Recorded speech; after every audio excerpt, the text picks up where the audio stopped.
On a souvent tendance à croire qu'il faut partir très loin pour être dépaysé, mais je ne suis pas vraiment d'accord avec ça. Moi, c'est Mathilde et depuis 1 an et demi, j'ai tout quitté pour voyager autour du monde. Depuis peu, j'ai décidé d'arrêter de prendre l'avion pour réduire l'impact de mes voyages sur l'environnement. Alors c'est comme ça que je me suis retrouvée dans un ferry pendant 26 heures pour rejoindre Marseille au continent africain, pour rejoindre le pays qui m'a donné le goût de l'aventure lors de mon premier voyage quand j'avais 6 ans, la Tunisie. Dans les épisodes précédents, je te racontais notre périple de 10 jours pour rejoindre la frontière de Taleb Larbi, et après 2 semaines d'expédition dans le Sahara algérien, nous voilà de retour en Tunisie avec une idée en tête, découvrir le sud du pays en autostop. Depuis le poste de frontière en revenant de l'Algérie, on prend un premier autostop qui nous amène dans la ville de Tozeur. Cette ville ne ressemble en rien à ce que l'on avait pu découvrir dans le nord du pays. Bon, j'avoue que à Tozeur, on n'a pas visité grand-chose. Après l'Algérie, on était vraiment fatigués. Donc on est principalement resté à l'hôtel. Et la seule séquence que j'ai filmée avec ma caméra, c'est ça.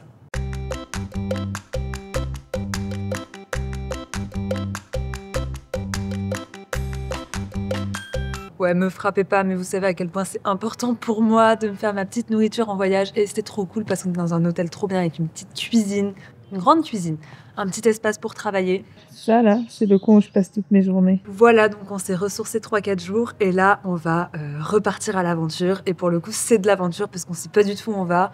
On veut faire du stop, mais on sait pas vraiment notre destination. Là, ça y est, on a envie d'aventure, donc je vous amène. On remballe nos sacs à dos et on décide de poursuivre la route en autostop.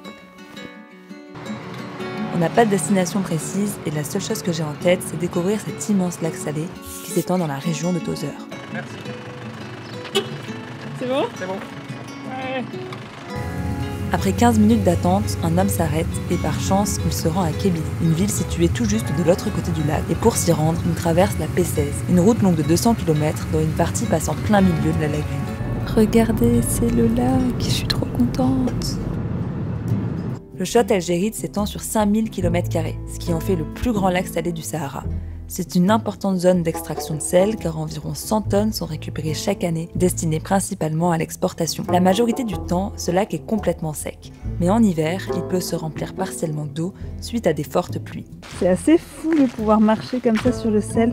Et en fait, vu qu'il a plu, là, c'est gorgé d'eau. Dingue! Marcher sur ces croûtes de sel est une sensation assez étrange et j'avais l'impression d'être sur un lac gelé qui pouvait se craqueler juste sous mes pieds.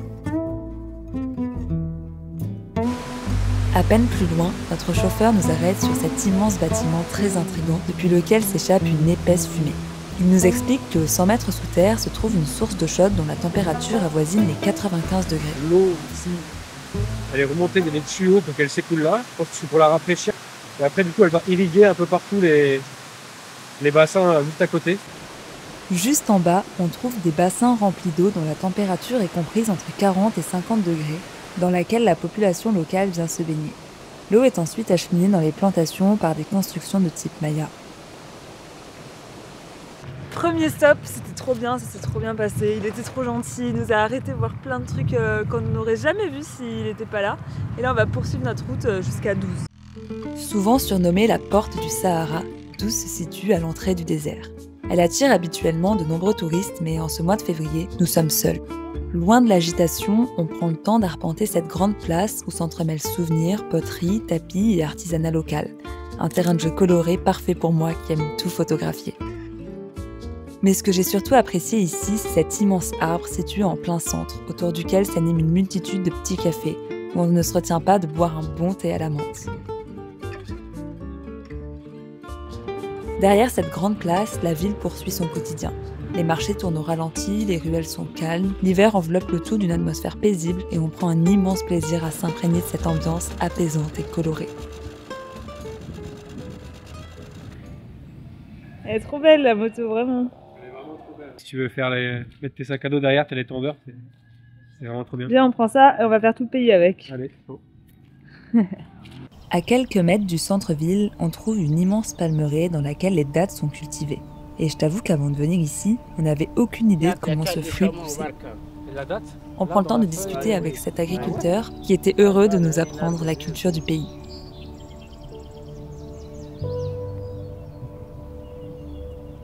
C'est trop beau ici, j'adore. C'est calme, juste à côté de la ville. T'as vu les dates? C'est fou quand même.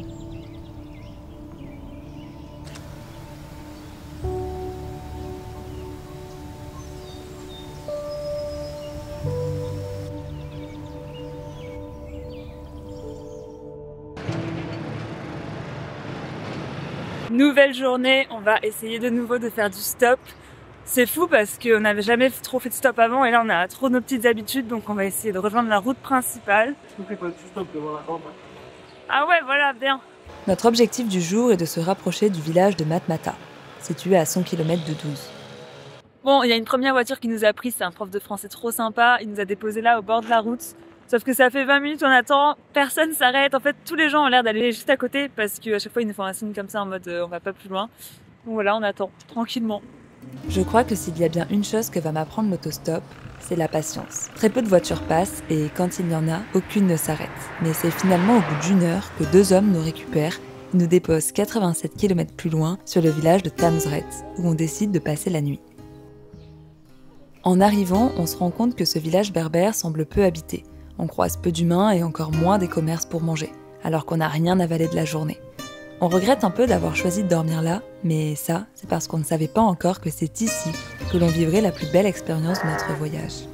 À force de se promener, on finit par tomber sur un joli café où on s'installe pour manger notre premier repas de la journée, une corne de gazelle, une pâtisserie orientale à base d'amandes. Tu vas goûter la corne de gazelle?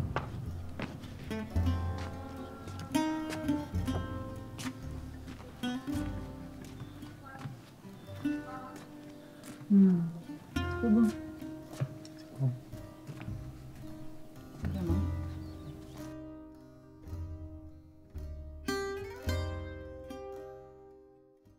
Mais que font vos influenceurs préférés en train de manger dans le froid, dans le noir, alors qu'il y a un super bon restaurant à littéralement 15 secondes à pied? On est vraiment dans un village perdu où tout coûte super cher. Là, on est dans un hôtel où c'était 70 € la nuit. On a négocié la petite cabane au fond du jardin pour 30 € la nuit. Mais du coup, le restaurant, c'est 15 €. Non, non, non, c'est pas dans notre budget. Du coup, on s'est acheté du thon, Du pain. des chips.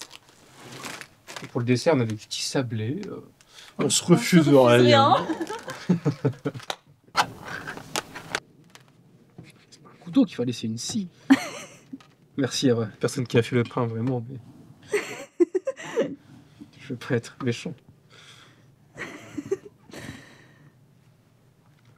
Eh, vas-y. Arrête de manger, elles sont trinquées. Moi, j'ai faim. Oh, date. Au premier repas de la journée. C'est vrai en plus. Demain on se lève tôt. Ou pas. Si, demain on se lève tôt Ok, et on se va lève faire de la rando. Allez. Avec une main bien grasse d'olive là. Tout ce que t'aimes. Alors, t'es bien dans ta cabane? Pas d'autre chose à faire Pas d'autre chose à faire que quoi? que de se poser dans le lit. Hein. Ok. Yeah, yeah, wow. Dans ma cabane, dans ma forêt, dans mon désert. Si on a choisi de s'arrêter à Tamsret, c'est pour faire cette randonnée dans les montagnes du Dahar, une chaîne montagneuse située au sud-est de la Tunisie qui s'étend entre la mer et le Sahara. Notre premier objectif est de rejoindre la cité ancienne de Zraoua. 17 km à travers les montagnes nous séparent de ce village, alors on commence notre marche et très rapidement, on croise des paysans occupés à travailler, accompagnés de leurs ânes ou de leurs brebis. Nous sommes au milieu de rien et on se demande vraiment qu'est-ce qui peut bien être récolté ici. Mais malheureusement, la barrière de la langue nous empêche de communiquer comme on le souhaiterait. Petit pique-nique avec du pain, des œufs durs et peut-être du thon. Devinez qui a cassé la boîte de thon. Et c'est qui répare la bêtise? C'est toi. Après manger, on commence à marcher et on arrive sur le village qu'on voulait atteindre, Zreoua. C'est un village perché au sommet d'une montagne et sa particularité, c'est qu'il est complètement abandonné depuis près de 50 ans. Et c'est hyper impressionnant en fait de se balader dans ces rues complètement en ruine et de voir tous ces éboulements de pierre sur le sol et surtout toutes ces maisons qui n'ont plus de toit. Et j'avoue qu'en voyant ça, on se pose quand même une question, mais qu'est-ce qui s'est passé dans ce village pour qu'il soit dans cet état ? Je pense pas que ce soit la guerre qui les a fait quitter parce qu'il y a vraiment plus aucun mobilier. Rien, même pas une chaise, tu vois. Quand t'es la guerre, tu pars, tu laisses tout. Là, il n'y a rien. Je me demande si c'est pas juste la sécheresse. Hein. En effet, au fil des années, la vie ici est devenue de plus en plus difficile. L'eau se faisait rare et les terres agricoles trop arides ne suffisaient plus à nourrir les habitants. Alors peu à peu, les familles ont quitté les maisons de pierre pour rejoindre la vallée, où les conditions de vie sont plus clémentes et où l'eau et les routes facilitent le quotidien. Depuis son abandon en 1970, presque tout le village a été laissé en ruine. Alors, on prend le temps de comprendre ces vieilles constructions dans la roche, dites semi-troglodytes. On dirait des palmiers. C'est des palmiers. C'est des troncs de palmiers qui sont posés pour faire le toit et ils construisaient par-dessus. Tu penses que dans toutes les maisons, il y a des palmiers? Ouais. C'est dingue quand même. Ah, donc ça, c'était leurs habitations, tu penses? Ouais, quand il faisait trop chaud l'été, ils étaient livrés ici. Mais tu vois, c'est creusé à la main, quoi. C'est vraiment des mecs qui ont creusé, qui ont fait tout le tour. À l'époque, tu devais avoir un tapis, tu sais, pour te poser par terre. Tu avais la table, tu devais faire le thé là-bas, tu vois, tu as les palmiers, je pense que ça devait être un peu en mode cuisine. Quelques bâtiments sont conservés, comme cette mosquée, et quelques maisons également, pour une raison qui nous a beaucoup surpris. Il y a encore des gens qui habitent là. Moi, j'aimerais bien savoir comment on vit ici. Ah, j'aimerais bien aussi, parce qu'agriculture, zéro. Eau potable, compliqué. En se baladant dans le village, on apprend qu'une famille a décidé de rester vivre ici malgré les conditions de vie difficiles, en maintenant un mode de vie minimaliste. Après 2 heures à déambuler dans les rues en ruine, on s'apprête à rejoindre le village de Taoudjout, encore habité. Le monsieur de l'hôtel, il nous a donné un petit chemin. Il a pris 2 verres, il en a mis un comme ça, un comme ça. Et il a dit, quand vous voyez ce truc, vous continuez. On n'a pas compris ce que c'était. Oh là là, regardez, ça ressemble exactement à ce qu'on cherche. Mais du coup, il avait dit d'aller où après? Déjà, je sais même pas si ça m'aurait fait tilt, mais je suis sûr que c'est ça, par contre. J'ai aucune idée de ce qu'il a dit après. Parce que la question, c'est que là, il y a un chemin en haut et il y a un chemin en bas. Est-ce qu'on sillonne la vallée? Au pire, on remonte et on devrait voir l'antenne. Ou est-ce qu'on prend un peu les montagnes? Mais moi, j'aurais fait la vallée. Tu vois, j'aurais sillonné la vallée. Bon, ben, on fait la vallée alors. Et au pire, on monte en haut d'une montagne, on voit la tour, on va tout droit. Allez, on fait ça. On s'écarte donc des sentiers et on commence à marcher au milieu des plaines en gardant en tête notre objectif final. On veut aller tout là-bas, là où il y a l'antenne. On sait pas trop comment y aller. On n'a toujours pas trouvé de chemin, mais tout droit, ça le fait. Hein. Bah, je sais pas si c'est une bonne idée de marcher toujours tout droit comme ça. Dites-nous en commentaire, c'est quoi le mieux? Aller tout droit à l'objectif? Ou c'est contourner les montagnes comme ça, en zigzagant, pour arriver jusqu'à l'antenne, franchement? Après, ce sera trop tard quand ils vont nous dire.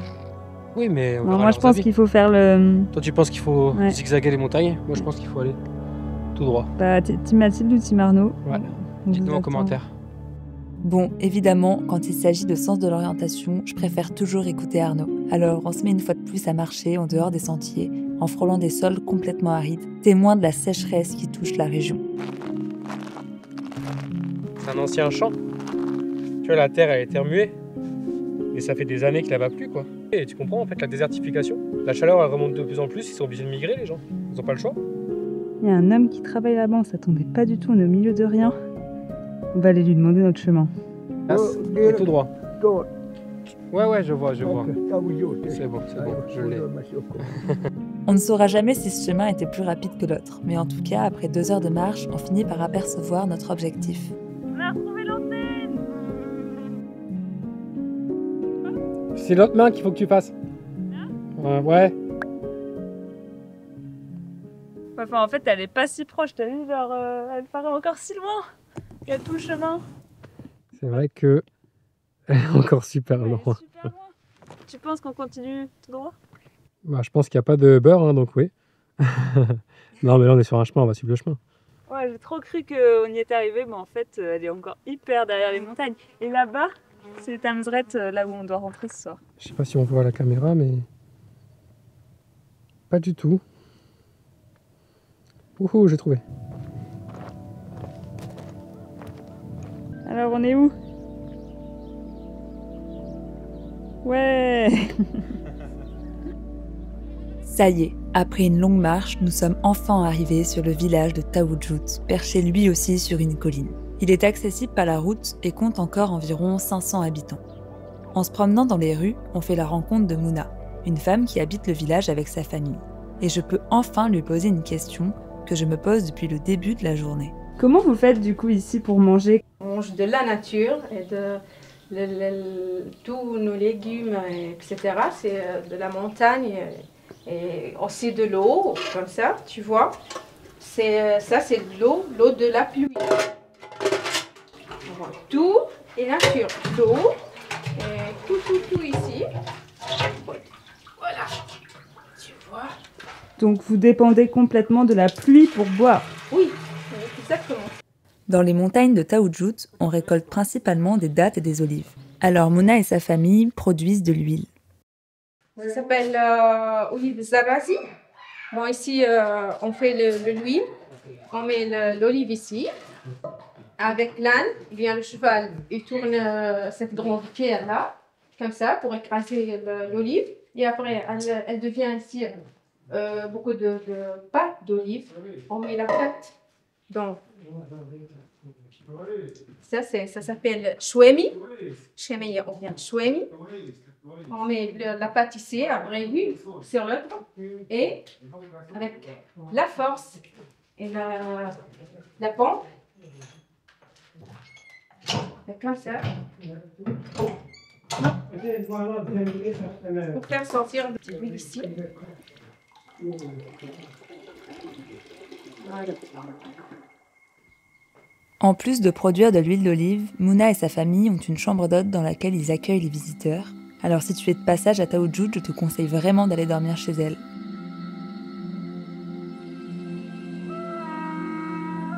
Oh non, il est trop mignon. Ce qui devait être une simple journée de randonnée s'est transformé en une journée pleine de rencontres et d'apprentissage, et nous a permis de comprendre le mode de vie des habitants de la région et les enjeux climatiques auxquels ils font face. Bon, à la base, on partait vraiment pour 4 heures de promenade. On a dit qu'on rentrait vers 13-14 heures. Il est 17 heures, on est encore en chemin. Mais franchement, c'était une journée incroyable. Et là, on aimerait bien essayer d'aller à Matmata en stop. Mais je pense que ça va être chaud avant la tombée de la nuit. Donc, affaire à suivre.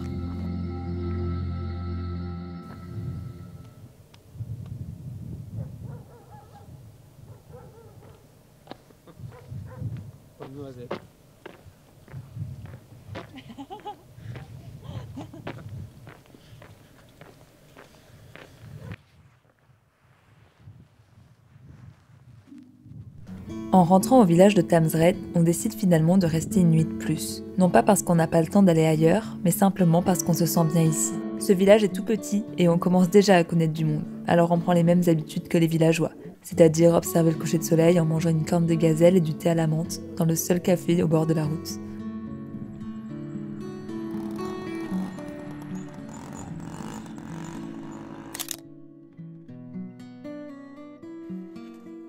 Tu fais quoi, Mathilde?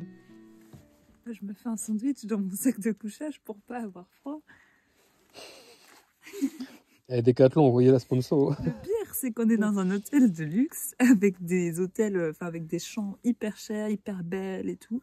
Moi, je suis là dans ma cabane avec mon sac, mon pain et mon pauvre petit fromage. Petit PQ, toujours important pour s'essuyer. Du thon. Bon, bref. Nouvelle journée d'autostop. On veut rejoindre le village de Matmata. Donc on attend, mais il n'y a vraiment aucune voiture qui passe. Donc sinon il y a 2h30 de marche, mais ça fait quand même beaucoup. On a nos gros sacs, donc on attend dans l'espoir qu'il y ait une voiture. Et s'il y a une voiture, il faut qu'elle s'arrête. Oh, il s'arrête. Non, ça va. Oh, merde.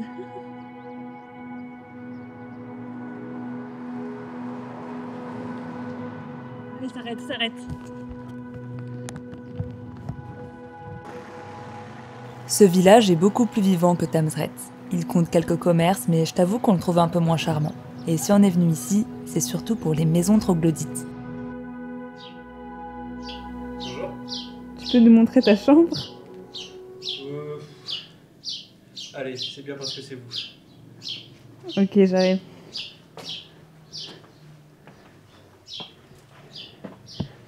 Oula, mais t'as combien d'amis qui dorment ici avec toi? Eh bien, juste toi et moi, Mathilde. Wow. Bienvenue dans mon 1, 2, 3, 4, 5, 6, 7 places pour dormir. Petit palace. J'ai pas encore choisi mon lit, mais je pense que je vais dormir là, moi. Quoi? On dort pas ensemble? Ah non. Il y a 7 trucs là. On va pas dormir collé serré, c'est bon. Un peu d'espace, Mathilde. En vrai, c'est incroyable parce que le principe de ces maisons, en fait, c'est qu'elles sont creusées dans la roche et du coup, elles gardent la chaleur en hiver et la fraîcheur en été. Et c'est vraiment un type d'habitation qui est hyper utile dans le désert. Et aujourd'hui, il y a des maisons troglodytes qui sont un peu genre réaménagées en plus récent pour que ce soit plus au goût du jour parce que là, c'est quand même très rustique. Mais ouais, c'est des techniques qui reviennent un peu d'actualité parce que, avec le réchauffement climatique, en fait, c'est hyper utile. Nous sommes dans la maison d'enfance de Luke Skywalker. Je sais pas quoi dire de plus. Mais c'est qui Luke Skywalker? Je vais me faire tuer en commentaire. C'est qui est Luke Skywalker? Je ne répondrai même pas à cette question. Bon, si t'es aussi perdu que moi, Luke Skywalker, c'est lui, le personnage principal de la saga Star Wars. Et les scènes que tu es en train de voir ont été tournées dans cette maison, qui est aujourd'hui un hôtel. On trouve beaucoup de lieux en Tunisie où ont été tournés la saga. Et je t'avoue qu'Arnaud était hyper content. Bon, moi, tout ce que je tire de cette visite, c'est cette magnifique petite photo souvenir. La famille qui nous a pris en stop hier, on s'est trop bien entendu avec eux, franchement, ils sont incroyables. Et du coup, ils vont venir nous chercher et on va passer la journée avec eux, on va aller visiter des villages et après ils vont nous déposer dans une ville dont je ne connaissais même pas l'existence ce matin. Et je pense qu'on essaiera de dormir là-bas. Voilà, en fait, je sais pas trop, mais j'ai toujours dit que ce que j'aime bien en voyage, c'est les rencontres. Et je crois que là, ça prend tout son sens, en fait. Je veux me laisser porter par les rencontres. Je veux pas faire de plan à l'avance. Je veux que ce soit les rencontres que je fais qui déterminent mon itinéraire. Et c'est exactement ce qui est en train de se passer. Donc, c'est trop bien. Je suis trop contente. C'est donc serré dans la voiture entre nos sacs et leurs enfants que l'on s'apprête à découvrir le village de Toujane. On commence par monter en haut du café Bellevue pour admirer une vue d'ensemble sur ce village niché au cœur des montagnes. Puis, on se dirige tous ensemble dans les ruelles étroites où on découvre l'artisanat local, notamment le tissage. À Toujane, les femmes sont reconnues pour la confection de vêtements traditionnels berbères et de tapis, dont on a pu observer la confection très minutieuse et impressionnante.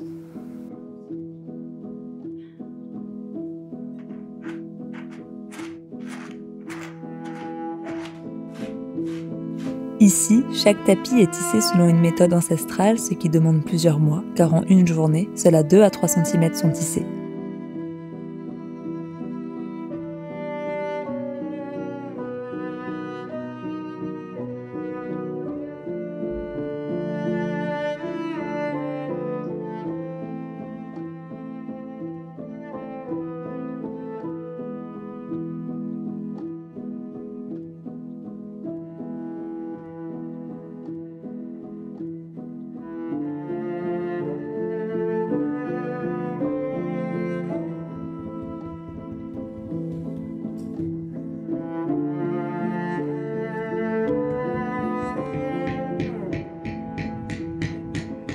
Toujane marque la fin de notre séjour dans les villages du sud de la Tunisie, où on aura passé une semaine à faire du stop, rencontrer les populations locales et comprendre leur mode de vie.